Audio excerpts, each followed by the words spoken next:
Yo le voy a hacer una pregunta a Aldo. Frecuentemente tenemos problemas de pacientes con ascitis y ¿nos podrías ahondar un poquito en la información con los betabloqueadores? ¿Cuándo suspenderlos o si los continuamos, si el paciente tiene ascitis y pues le damos diuréticos, no responden, le hacemos paracentesis? ¿Sí podrías informarles aquí a Esa pregunta es bastante interesante y todo está en virtud en los últimos 2 años de 2 artículos que salieron. El primero metodológicamente no bueno, que fue el boom de que el beta-bloqueo era deleterio en los pacientes con ascitis refractaria, y un segundo que no recuerdo el autor, que pone en el justo término el uso del beta-bloqueo. Beta-bloqueo en ascitis refractaria tenemos que ver el sodio, tenemos que ver la creatinina y tenemos que evaluar la presión arterial media.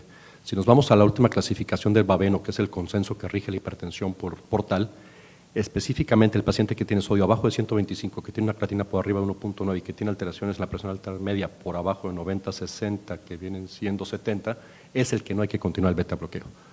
Entonces hay que estar siguiendo muy estrechamente estas variables para decir cuándo el beta-bloqueo lo tenemos que parar, pero lo tenemos que parar por la hipoperfusión que condiciona, no porque sea deleterio. Los efectos del beta-bloqueo sobrepasan por mucho lo que puede ser deleterio. Tiene impacto directamente en la gradiente venoso portal, tiene impacto en la permeabilidad intestinal, tiene impacto en la expresión de los genes de unión a nivel del intestino, que son los gap unions. Entonces esto favorece menos endotoxemia, pero ese subgrupo pequeñito es el que hay que estar vigilando. Yo tengo una pregunta para el doctor Marco Antonio Lira. Habitualmente los médicos generales o médicos internistas o incluso nosotros nos encontramos a muchos pacientes que llegan a la consulta con unas transaminasas quizá elevadas al doble, gorditos, a lo mejor diabéticos o no. ¿Usted cuál es su conducta a seguir? ¿Les hace biopsia a todos? ¿Les pide estudios primero? ¿Los manda a hacer ejercicio? ¿Cuál es la conducta que usted Es muy sigue? importante, mira, es muy subjetivo que podamos hacer el diagnóstico con un ultrasonido. El ultrasonido nos dice, pues hay un porcentaje, un 30% de esos pacientes que a pesar de que tengan grasa no los detectamos. Y la otra es que el ultrasonido no te va a decir si el paciente tiene inflamación, aunque tenga alteración en las pruebas del hígado. Es importante hacer una buena historia clínica, yo creo que eso es lo básico, que excluyamos otra enfermedad hepática, y si es un paciente que es gordito, es obeso, tiene resistencia a la insulina, es diabético, yo daría el tratamiento inicial de manejo convencional y valoraría en determinado tiempo cuál es la respuesta que se tiene. Yo creo que yo daría unos 6 meses y ya después de los 6 meses, si el paciente persiste, entonces ya le haríamos todo el abordaje de estudio, aunque hay mucha controversia si hay que hacerles fibroscan a esos pacientes, y yo creo que aquí sí nos podremos a discutir. Como yo les comenté en mi plática, los gorditos, o sea, son más difíciles la interpretación del fibroscan. Yo estoy más de acuerdo en la ultrasonografía con elastografía, aunque lo ideal sería que si todos tuviéramos resonancia, pues es el overtop, ¿verdad?, para hacer el diagnóstico no solamente de fibrosis, sino de grasa, ¿no? Doctora Linda. Yo quiero abundar un poco sobre la elastografía. El primer estudio que tuvimos no invasivo para medición de fibrosis es el FibroScan. El FibroScan es un estudio que se hace a ciegas y que penetra 4 centímetros y que inicialmente hubo problemas con esteatosis porque el adaptador tiene que ser más grande porque si no se queda la medición en el tejido celular subcutáneo. Entonces actualmente tiene ya ese adaptador y de todas maneras el FibroScan puede ser no confiable hasta en 20% de los pacientes, como tú decías, pero la elastografía con de medición directa con el Supersonic es un equipo que ya está en nuestro país, ya lo tenemos nosotros en Monterrey. Ahorita hay 2 equipos, pero va a haber más. Y en general hay 6 equipos diferentes de diferentes compañías que miden elastografía. Bueno, el Supersonic es elastografía en tiempo real, este es segunda generación.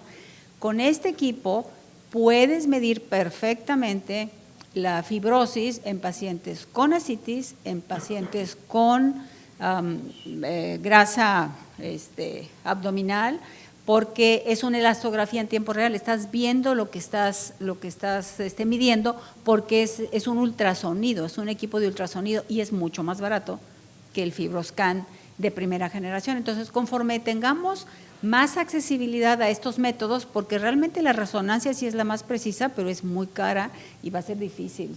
Está en México, en Monterrey hay un hospital que lo tiene, pero son más accesibles los diferentes métodos de elastografía. Entonces, ya estos de segunda generación, pues sobrepasan problemas que tenían los de primera generación. Entonces, creo que ahorita es el boom de los métodos no invasivos y que vamos a tener cada vez más accesibilidad de ellos, y lo que nos interesa es medir la fibrosis y sobre todo qué tanto avanza o regresa, porque en los pacientes que tratamos con hepatitis C, que ya curamos con los antivirales de acción directa, les estamos haciendo cada 6 meses su elastografía y es increíble cómo mejora aún el hígado cirrótico.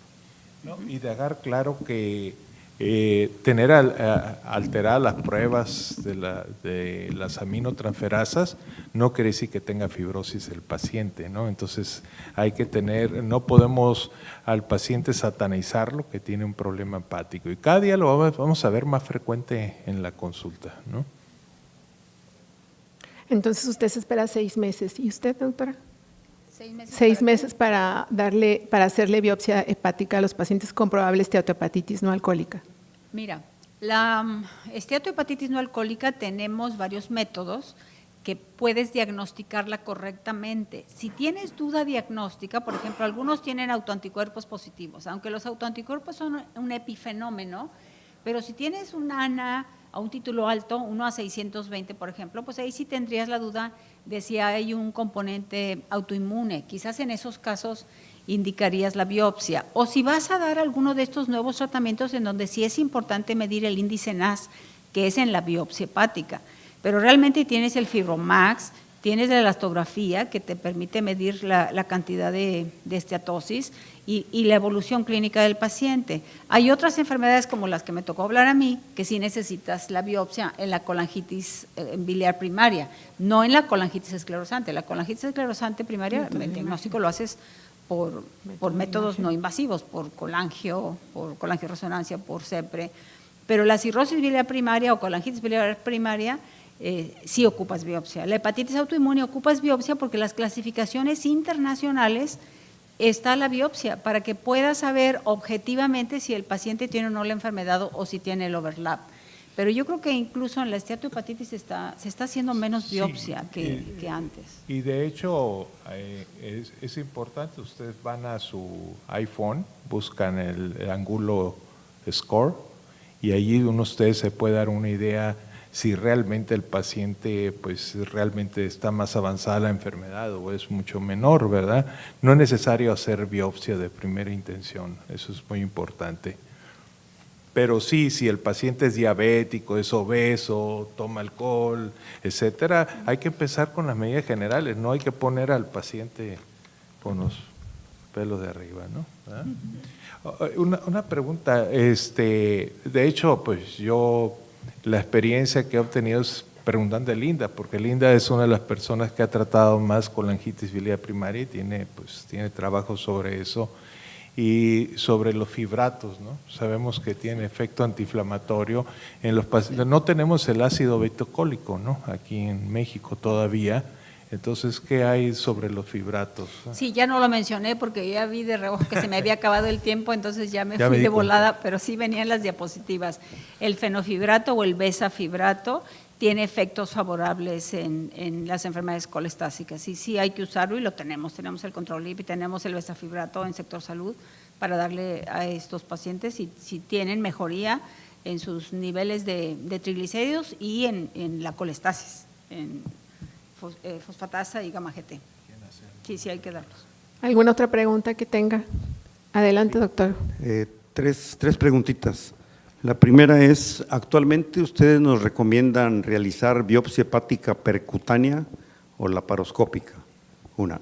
La otra es, en esteatohepatitis no alcohólica el uso de los análogos de GLP-1 se hizo en diabéticos o no diabéticos. Y la tercera, ¿qué hay del síndrome hepatopulmonar en diabéticos descompensados? Sobre los análogos GLP-1, ya se tiene estudiado en los endocrinólogos y los internistas, pero en relación a esteatopatitis no alcohólica, estamos todavía en fase 3, todavía no lo podemos indicar, o sea, como una terapia de primera elección. No sé si tengan alguna duda. En cuanto a la biopsia hepática, hace años, bueno, en los 90 nosotros tuvimos bastante experiencia en la biopsia laparoscópica, pero realmente con los años se la fuimos pasando al radiólogo. El radiólogo lo hace con la pistolita automática, el paciente se siente más tranquilo, se queda monitoreado en el servicio de radiología intervencionista un par de horas, se checa por ultrasonido, que no tenga sangrado y el paciente se va a su casa. Y en los centros donde tenemos disponible la biopsia transyugular, si el paciente tiene problemas de coagulación, pues con toda tranquilidad se hace la biopsia transyugular y no hay riesgo de sangrado. Ya las agujas de TrueCut y Vin Silverman y eso, pues realmente yo hace mucho ya que no las utilizo. No sé si ustedes. De hecho, en cuanto a la biopsia, pues sí, se ha ido terreno de los radiólogos, pero yo considero, por lo menos ahorita que ya tenemos escuela, que la deben hacer los hepatólogos. Sí. Ahorita el curso que tiene 2 años, tienen que hacer 50 biopsias obligadas para cubrir esa curva. Hay que hacerlas en tiempo real, que es lo que dice la doctora Linda. Yo no hago una biopsia si no tengo el radiólogo al lado que me esté guiando en cuanto a profundidad, inclinación, y con la pistola automática se acaba el problema de lo que anteriormente era el TrueCut. Y en cuanto a lo del hepatopulmonar, pues esto entra dentro de las complicaciones portopulmonares de los pacientes cirróticos. Tenemos que entender que hay hipertensión portopulmonar y hay que síndrome hepatopulmonar. Hay que buscarlo. Generalmente es una cosa que no pensamos. Si el paciente tiene platipnea, si tiene ortodeoxia, si tiene múltiples telangiectasias a la exploración física, es algo que nos debe hacer pensar que probablemente tiene hepatopulmonar. El hepatopulmonar es una condición que lo prioriza inclusive el trasplante, y las técnicas más adecuadas puede ser una centellografía o puede ser un ecocardiograma. Si es un ecocardiograma, recuerden que tiene que ser con macroagregados de albúmina para precisamente evidenciar, una vez que ustedes ponen el macroagregado, en qué latido aparecen los macroagregados en las aurículas del paciente. Debe ser a partir del tercer latido, porque si ustedes tienen paso del macroagregado de la aurícula derecha a la izquierda en el primer o el segundo latido, el paciente tiene un cortocircuito intraauricular y no es hepatopulmonar. Entonces, una prueba positiva es a partir del tercer latido. ¿Quién los tiene más? No te lo sé decir. Creo que si tú te vas a ver si es por estadio A, B, C, conforme avanza la enfermedad es más fácil que lo tengan. Pero un subanálisis, los pacientes cirróticos con alcohol activo parecen ser que los pueden tener más presencia de hepatopulmonar, y eso te habla de una secuencia inflamatoria importante a la par del diagnóstico de hepatopulmonar. Muy bien. ¿Alguna otra pregunta que tenga el auditorio?